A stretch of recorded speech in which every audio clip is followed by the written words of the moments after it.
Hi, welcome to our math. Today I'm doing a series of videos on exponential models and logs. A scientist introduced an antibiotic into a batch of 5,000 bacteria. After 4 hours, the bacteria had decreased to 1250 bacteria. Find an exponential model, B of t, for the hourly decay in the bacteria. Okay, so we start with 5,000, we end with 1250, but this is after 4 hours, and we want something that's hourly. So our function is b of t equals ca to the t. Our initial amount is 5,000, and we need to figure out a. That is our multiplicative factor. Well, we know we start with 5,000, and we multiply by our multiplicative factor to get down to 1,250. If we divide by 5,000, we find out that our factor is 0.25. But the problem is that is a 4-hour factor, and we don't want a 4-hour factor. We want a 1-hour factor. We want something that's a fraction of the time. So what we do is we say a is equal to 0.25 to the 1/4. We alter our factor in the exponent position because this is an exponential model, and we can only alter things in the exponent position in an exponential model. We now have enough information to write our model. B of t, our initial was 5,000, 0.25 to the t over 4. If this continues, how many bacterial will there be in 6 hours? All right, well, B of 6 equals 5,000. 0.25 to the 6 divided by 4. If we throw this into our calculator, we will find out that there will be 625 bacteria. How long will it take for there to be 100 bacteria left? Okay, so we want to know how long it will take for the 5,000, 0.25 to the t over 4 to equal 100.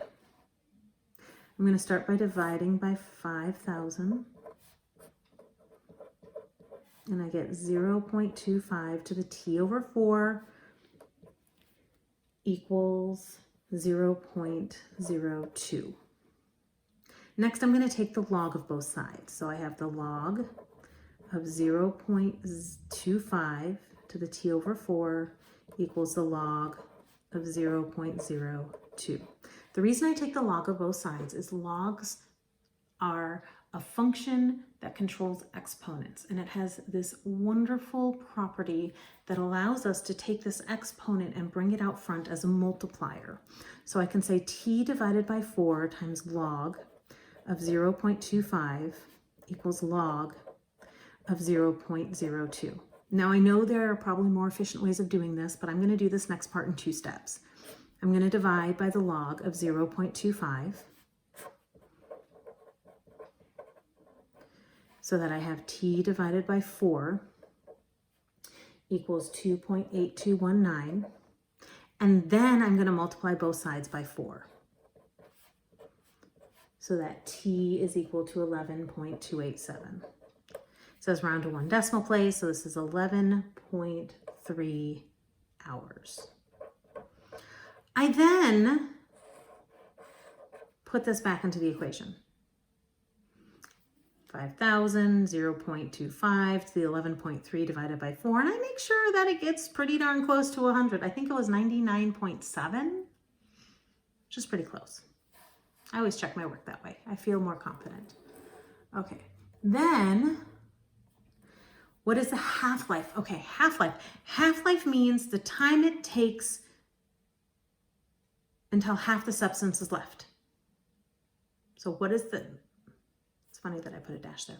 What is the half-life of the antibiotic? Well, it's how long does it take? The half-life of the antibiotic is the time it takes the antibiotic to take the 5,000 bacteria and make it go down to 2,500 bacteria. We want to know what that time frame is. That's it. We just want to know that time frame. So we divide by 5,000. We're just going to repeat this process. I might make it a little bit slicker because we've now done it once. 0.25 to the t over 4 equals, yep, you guessed it, 0.5. And we could have started there because it doesn't matter if we started with 5,000 or 6 or a billion. The whole point is we want to know this equaling this. Okay, log t to the 4 log 0.25 equals log 0.5.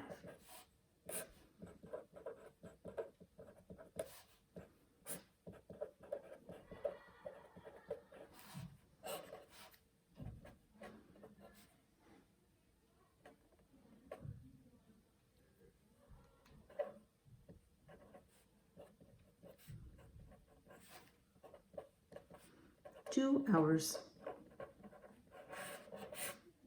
All right, there we have it. I hope you've enjoyed this video. Please subscribe to my YouTube channel, like my Facebook page, and I'll see you on the next video. Thanks.